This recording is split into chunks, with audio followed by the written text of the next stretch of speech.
मैं भी हीरोइन बनूंगी। बहुत बड़ी हीरोइन बनेगी तू, दुनिया में सबसे बड़ी हीरोइन बनेगी।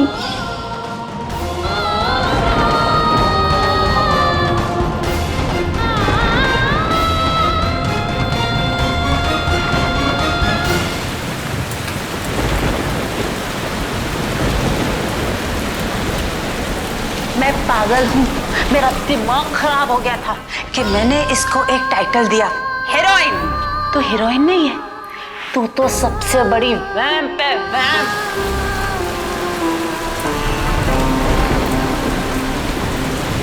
तू मधु को स्वार्थी बोल रही है ना? चल बताओ, तूने अपने परिवार के लिए क्या किया? तूने इस माँ के लिए क्या किया? वो मलिक के लिए क्या किया? क्या किया? तूने कुछ नहीं किया।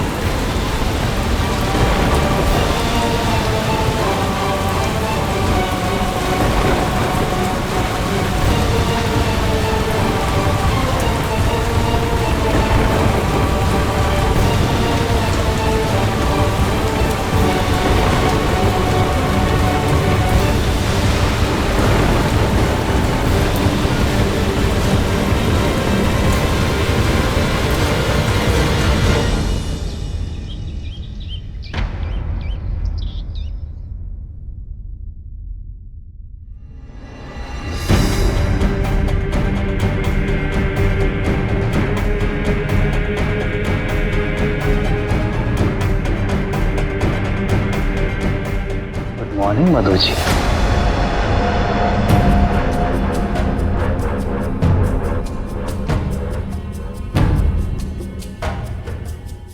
बड़ी तरोताजा लग रही हैं आप। वाह वाह वाह। अब तो तबीयत ठीक हो गई ना आपकी? जी। मैं सोच रहा था मधु जी कि इतने बड़े घर में मन लगाना कितना मुश्किल होता है। मेरा मतलब है कि आरके तो गया सेट पर और आपका मन नहीं है वहां जाने का। और वैसे भी आप वहां जाकर करोगी क्या? आरके की सेवा? आप तो यहीं पर ही बहुत अच्छी लगती हो मधु जी। हाँ। ओह, एक मिनट।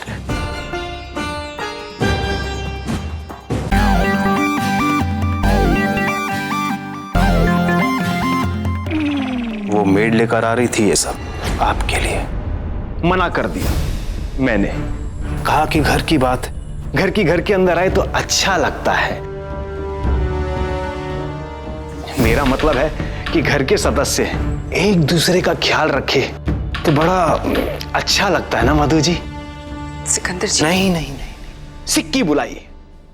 वो चांदी का सिक्का होता है ना, बस उसी को काट कर ये नाम निकाला है, सिक्की। प्यार का नाम सिक्की, लव सिक्की। वैसे मधु जी, आपकी सेवा करने आया हूं मैं।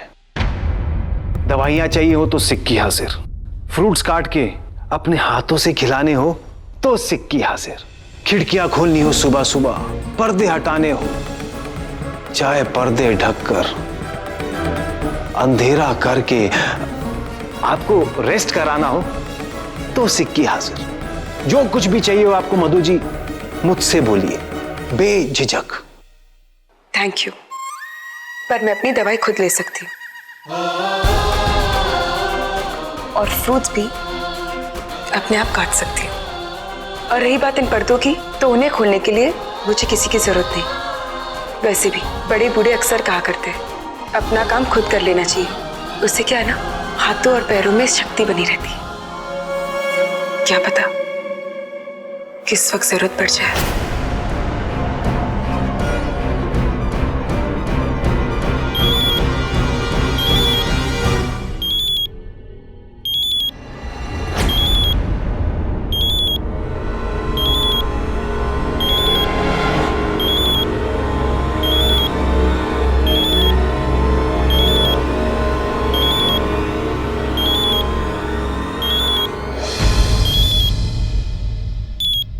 बीवी बीवी बीवी बीवी, कहां हो तुम? मैं तुम्हें बहुत मिस कर रहा हूं। कहीं तुम्हारे सिस्टम में कोई खराबी तो नहीं आ गई, या फिर तुम्हारे दिमाग में कोई वायरस आ गया है?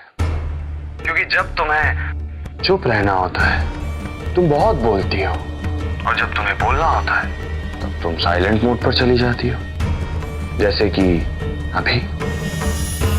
यार, I am missing you a lot baby.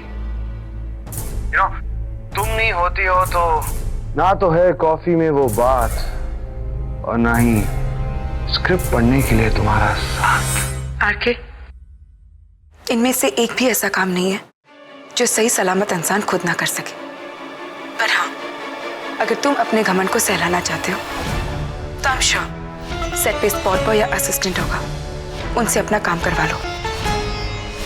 मैं नहीं आऊंगी।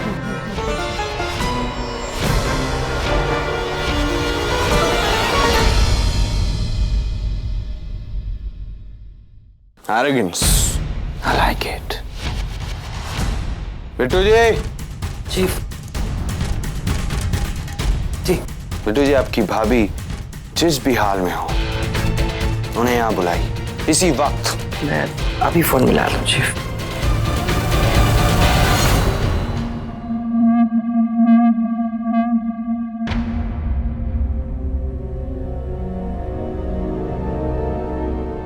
लाले,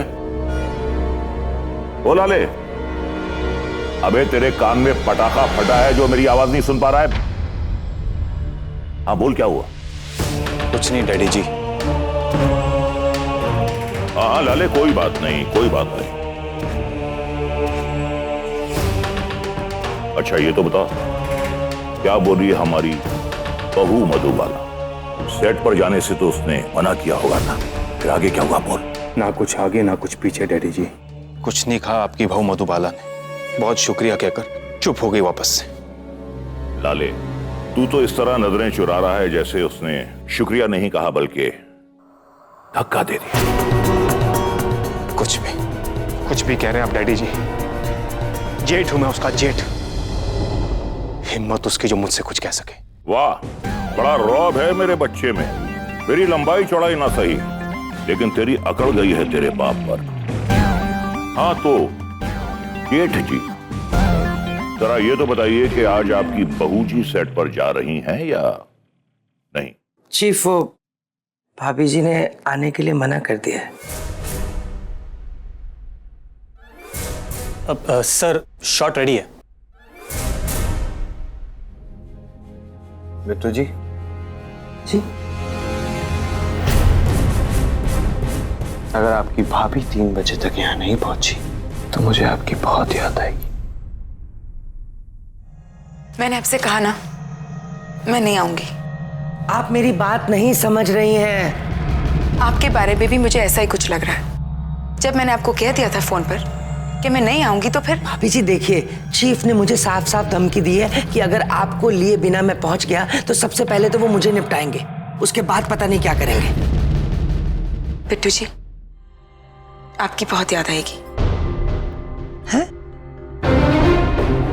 हद है वैसे, दोनों बराबरी के हैं। मैं क्या कहा आपने? जी, मैं आपसे रिक्वेस्ट करता हूँ कि मेरे इस हाल पे दया खाइए और मेरे साथ चलिए, वरना बेकार में मैं शहीद हो जाऊंगा आप दोनों के बीच में।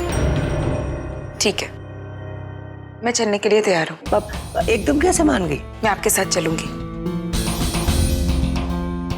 पर मेरी एक शर्त है। शर्त?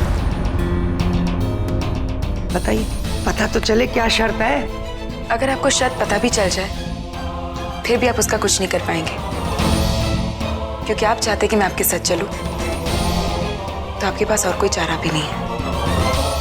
ठीक ही कह रहा हूं मैं, वाकई दोनों बराबर की टक्कर के। बताइए क्या शर्त है आपकी? देखिए,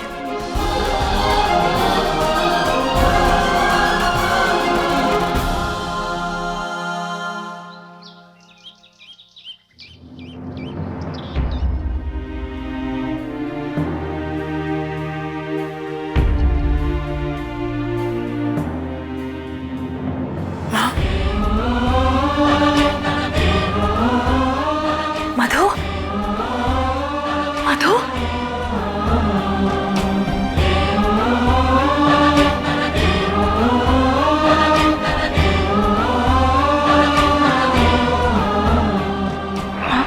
कल रात जो कुछ भी हुआ उसके बाद तो मुझे माफ करेगी ना?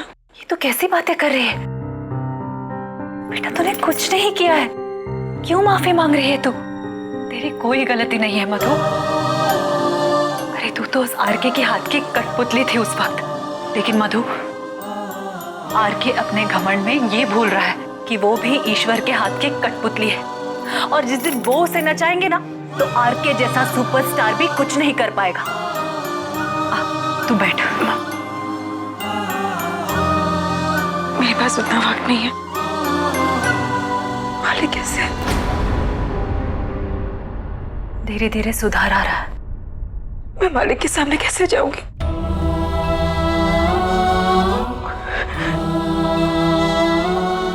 उनकी नजरों के सामने मैं कभी नहीं जा पाऊंगी। वो मुझे कभी माफ नहीं करेंगे माँ। क्यों मधु, तू क्यों डर रही है? तूने चोरी थोड़ी किया है कि तू इतना डर रही है। अरे तूने तो वो काम किया है जो कोई भी बेटी अपने माँ बाप के लिए शायद ना करे। और ये बात जब मलिक दिल से समझेंगे तो उन्हें अपनी बेटी पर गर्व होगा। मधु, जब हमारे परिवार में मुसीबतें आई तो तूने अपनी जिंदगी, अपनी खुशियां, सब कुछ भूलकर अपने आप को अपने परिवार के लिए उस राक्षस के हवाले कर दी। इसलिए बेटा तू अपने आप को किसी भी बात के लिए बिल्कुल दोषी मत ठहरा। क्या नहीं किया है तुमने हमारे लिए? तूने जो भी किया है ना, उसके लिए तुझे अपने आप पर नाज होना चाहिए, समझी? एक मिनट ठहर।